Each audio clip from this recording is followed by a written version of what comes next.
Guys, तर चला पाहूया आता मार्केटमध्ये ह्या वीकमध्ये आपल्याला कशा पद्धतीने वर्किंग करायचं आहे आणि ह्या वीकमध्ये आपल्याला कुठल्या साईडला मुवमेंट दिसू शकते, प्लस तुम्हाला सोमवारी कुठल्या दिवशी चांगलं ट्रेड मिळू शकतो, ह्या सगळ्या गोष्टी आजच्या आपल्या प्रेडिक्शन मध्ये आपण पाहणार आहोत. तर हा व्हिडिओ नक्की लास्ट पण पहा. तर उद्या जर बघितला तर मार्केटमध्ये एक बेस्ट मुवमेंट म्हणजे एक तर कॉल साईड. आता हा जो झोन आहे हा पूर्ण बाईंग झोन आहे, त्यामुळे हेतून आपल्याला ह्या ट्रेडलाईन नंतर फर्स्ट टार्गेट मिळून जाईल. समजून चला की ही जर ट्रेडलाईन त्याने ब्रेक केला, मग त्यानंतर पण तुम्हाला इथे बेस्ट ट्रेड मिळू शकतो. ह्याच्यानंतर तुम्हाला फर्स्ट हे राहील आणि सेकंड हे राहील. ह्याच्यामध्ये एक छोटंसं रिव्हर्सल येण्याचे पण चान्सेस आहेत. त्यामुळे तुम्हाला काय करायचं, इथं जर तुम्ही एंट्री केला तर तुम्हाला 1:3 किंवा 1:4 घेऊन तिथून तुम्हाला बाहेर पडायचं आहे. ह्या पूर्ण टार्गेट पण थांबायचं नाही. एक तर तुम्हाला फक्त स्कॅल्पिंग केलं तर बेस्ट होऊन जाईल ह्या ठिकाणी. एकतरी पोझिशन जेवढं छोटं प्रॉफिट काढून बाहेर पडता येईल तेवढं ते एकदम बेस्ट होऊन जाईल. त्यामुळे ह्या ठिकाणी फक्त सेफ राहा. ह्याच्यानंतर तुम्हाला मग बाईंगचं वेळ चांगला आहे. ओके, हे झालं सोमवारी.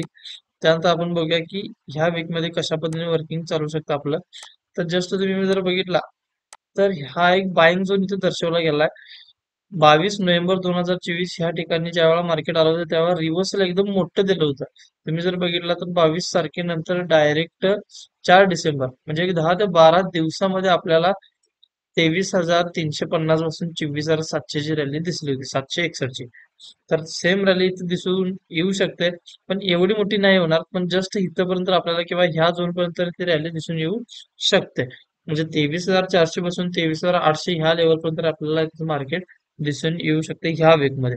म्हणजे ऑलमोस्ट एक 400 पॉईंटचे मुवमेंट आपण ह्या वीक मध्ये एक्सेप्टेशन करतो की कॉल साईडला तेवढी मुवमेंट होऊन जाईल. पण तुम्ही जर इथं बघितला तर इथून पण केवढ्या मोठ्याने फुलबॅक होतं, प्लस इथून पण दिलं आणि इथून पण परत फुलबॅक देऊ शकतं.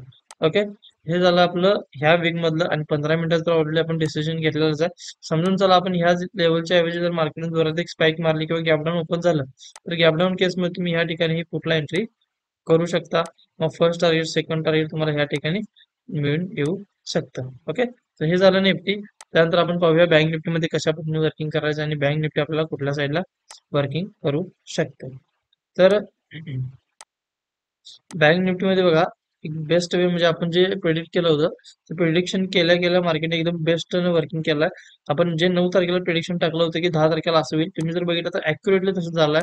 मी सांगितलं होतं फ्लॅट किंवा गॅपडाऊन जर ओपन झालं तर मार्केट इथून एक स्पाइक किंवा वन साइड येऊन जाऊन तुमचे पहिलं टार्गेट अचीव्ह करू शकतं. त्याच्या आधीही मी तुम्हाला सांगितलं होतं की इथून जर पुलबॅक आला तर इथून पुलबॅक येण्याचे चान्सेस एकदम कमी आहेत. जे पण आहे इथून तुम्हाला डाऊन साईडच्या रॅली दिसतील. तरी थोडंसं डाऊन साईडला रॅली दाखवलं आणि शेवटच्या क्षणी जरासं अपला दाखवलं, पण दुसऱ्या दिवशी तर आपलं डाऊन साईडला जे आपण बोललो होतो ते तरी मार्केटनं खरं आणि त्या लेवलनं परफेक्टली वर्किंग केलेलं आहे.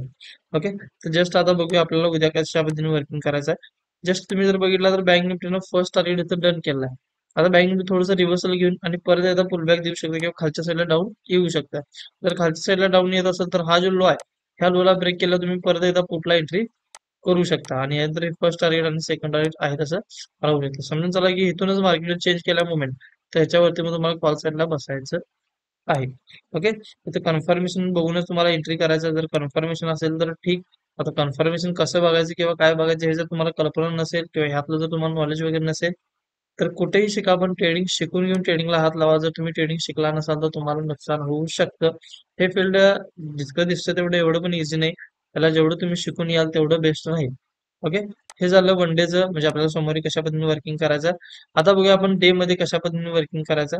तर डे मध्ये जर तुम्ही बघितला तर डेच्या ग्राफ नुसार बाईंग झोन जर तुम्ही बघितला तर बाईंग झोन ऑलमोस्ट आपल्याला 46,995 ला दिसतो की इथूनच मार्केट पुलबॅक देऊ शकतं. आता जसं बघितलं तर मार्केटनं 50,000 या लेवलला बऱ्याच वेळा रिस्पेक्ट दिलं, तिथून अप मुवमेंट केला. पण आता 50,000 ही लेवल ब्रेक करून ऑलमोस्ट मार्केट 48,700 ला आलेलं आहे. एकतर सपोर्ट घेण्यासाठी मार्केट इथे एक लेवल सपोर्टचा आणि किंवा हा एक लेवल, जे ह्या दोन सपोर्टच्या लेवल्स आहेत.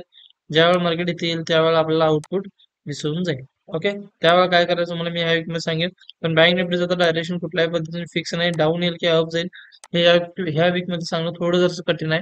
ओके, पण रोजच्या रोज आपण पाहूया की रोजच्या रोज कशा पद्धतीने ट्रेडिंग करायचं. ह्यासाठी तुम्हाला आमच्या पेजला फॉलो करायचं आहे आणि सबस्क्राईब करायचं आहे. ओके, म्हणजे हा स्टॉक्स आपण ऑलरेडी बघितलेला आहे, तुम्हाला मी मागच्या व्हिडिओ पण मी ते सांगितलेलं. फक्त मार्केट जरासं रिकव्हरी करताना जर दिसलं किंवा तो जर स्टॉक आपला एक बाईंग झोनला जर आला तर आपल्या ग्रुपला मी तो मेन्शन करेन. त्यासाठी तुम्हाला आमच्या ग्रुपला जॉईन करायचं आहे. ऑलमोस्ट आपले सगळे ग्रुप्स फ्री मध्ये आहेत.